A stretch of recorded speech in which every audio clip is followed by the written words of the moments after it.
Hello and welcome to my report by EastMojo. This is Simran Bajaj and I'll be giving you the latest updates from Assam.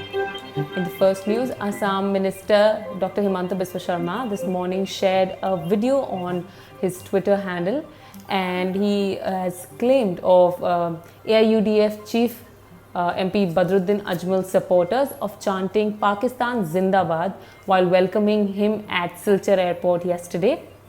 I quote what the minister wrote. He said, "Look at the brazenness of these fundamentalist anti-national people who are shouting Pakistan Zindabad while they welcome MP Badruddin Ajmal. This thoroughly exposes Congress, which is encouraging such forces by forging an alliance. We shall fight them tooth and nail. Jai Hind."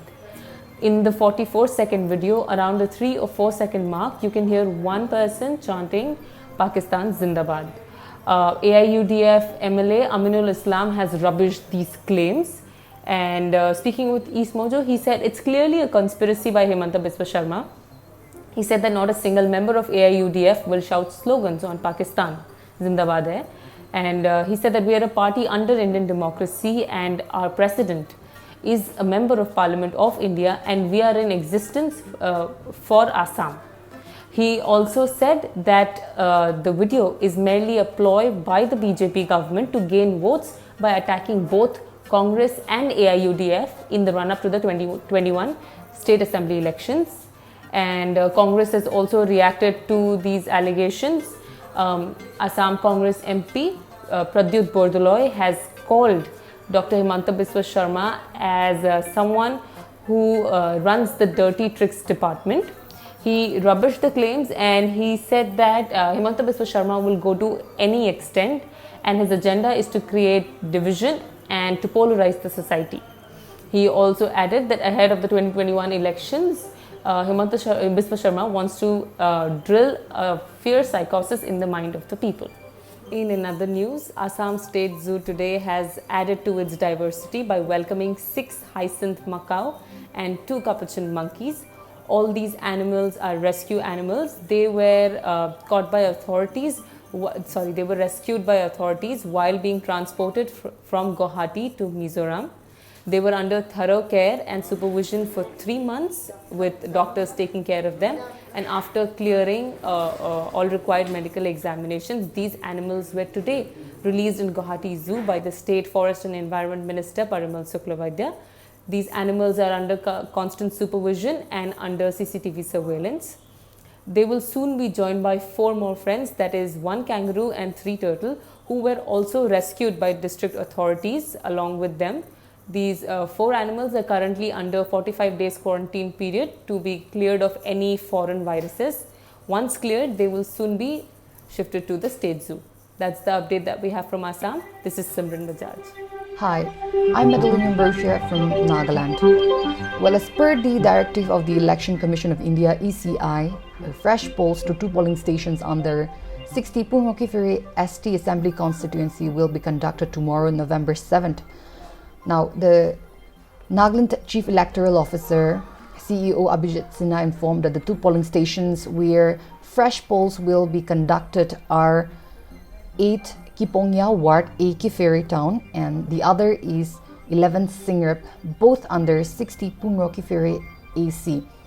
Now, Nagaland headed for the by-election to 2 assembly constituencies under 14 Southern Nangami 1 AC and 60 Pungokiferi Assembly constituency on November 3.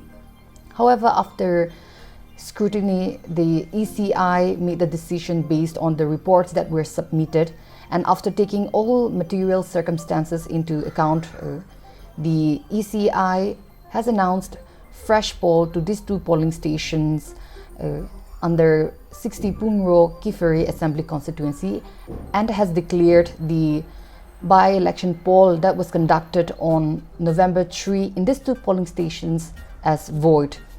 Now, the pollings in these 2 polling stations on the Kiferi will begin from 6 a.m. tomorrow and will continue till 4 p.m.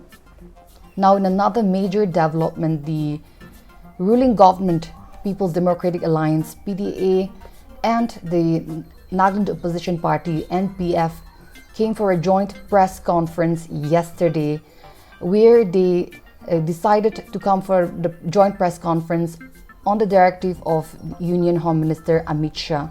So Ziliang, the leader of opposition Tia Ziliang, and Nagaland Chief Minister Nipurio recently visited Union Home Minister Amit Shah in Delhi, and as per the directive of the Union Home Minister, they called for a joint press conference. However, in the press conference, we've seen and we have noticed that both the sides, the ruling government and the opposition party, have not come to a common ground or have not worked out on a formula in regard to the Naga political issue. One of the proposals that the Naga People's Front, the NPF party, made was for the formation of a common platform under the Chief Minister's chairmanship, where all elected members of the State Assembly will be included, including the 2 members of the Parliament. So the NPF made this proposal. However, the PDA government has informed that it will continue with the existing joint legislators forum, the JLF, on Naga political issue. It has said that there is no need for a new common platform, and the PDA government in fact appealed the opposition party, the Naga People's Front, to rejoin the JLF, where the party had earlier withdrawn and had gone on to form its own political affairs mission, PAM, on the Naga political issue.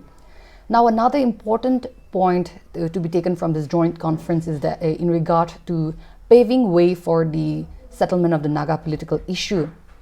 The leader of opposition, Tia Ziliang, said that it is now time to revisit the commitment on the Naga political issue, and he said that, I quote, "Should the situation demand, as committed in the past, the elected members should be prepared to even step down and pave the way for settlement," unquote.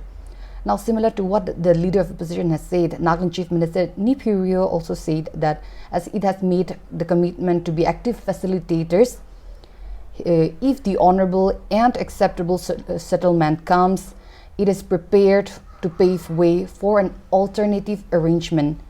Now, he said that this alternative arrangement in the hope to bring peace and development for the state, and particularly for the young and the younger generations to come here in the state. So these are important takeaways from the joint press conference that was held yesterday by the ruling government and the opposition party in regard to the Naga political issue. However, it may be noted that there was no media interaction during the joint press conference. They came on to give their separate statements, and it concluded. That is all we have this evening. I'm Madeline Ambrosia from Nagaland. Hello and welcome. This is Tripura correspondent Chandan Pandey, and I'm going to give you today's update. In the first update coming in from the state of Tripura, just ahead of the TTA-ADC elections, the band NLFT, the National Liberation Front of Tripura, which was formed in 1997, and they were responsible for insurgent activities, and more than 316 people had lost their life until 2015 when the MHA started dialogue with them. No more insurgent activities were traced or observed across the state. However, just ahead of the elections, now we can see the activities of reviving the NLFT band militants has started, and in a recent time, on October 22nd, extortion notice dating back to 2002 was surfacing across the state. A number of panchayat leaders, fair price shop owners and license holders, they were served extortion notice by some of the youths from the state, following which a case was registered in Amarpur Birganj police station. After interrogation and a multiple raid, 3 persons, including two persons who served the notice to some of the person in Amarpur subdivision, were held by the Tripura police, and they were taken up to the court, from where they have been sent to custody. But all the thing being is that after 2015 there was no such activities by NLFT, but just ahead of the ADC elections, like every time, this time we have seen a number of youths are in contact with NLFT, which is an alarming thing for the state of Tripura, because in last year, in 2019, a total 88 NLFT militants had returned back to normal life, where Chief Minister Biplab Kumar Dev, he himself welcomed them in mainstream from militancy. They came from Chittagong in Bangladesh, and on August 13, 2019, a total of 88 members from SD group had surrendered, and after that there were no such news. But last year we saw some reports coming in where the sitting MP Brevati Tripura was served notice of death threat, after which 3 persons were arrested from a train coming to Agartala. So right now what we can see, just because the elections are coming, unlike every time, now the activities has started yet again. So this is first information coming in from the state. Now coming to the second update from the state of Tripura, the Israeli envoy who was in his visit to the northeast after visiting Meghalaya, Assam, he was in Tripura for 2 days visit. He had a meeting with the Chief Minister Biplab Kumar Dev, Deputy Chief Minister Jishnudev Burma, and also with the higher officials. While speaking with some of the local reporters, he said that Israel want to be a partner with Tripura in developing, and Tripura has a bright future in agriculture. He assured that unlike Assam and Meghalaya, Tripura will also get a center of excellence where the farmers can grow and they can sell their grown products and produce. So he also assured that Tripura has a good opportunity being sharing its international border with Bangladesh from 3 corners.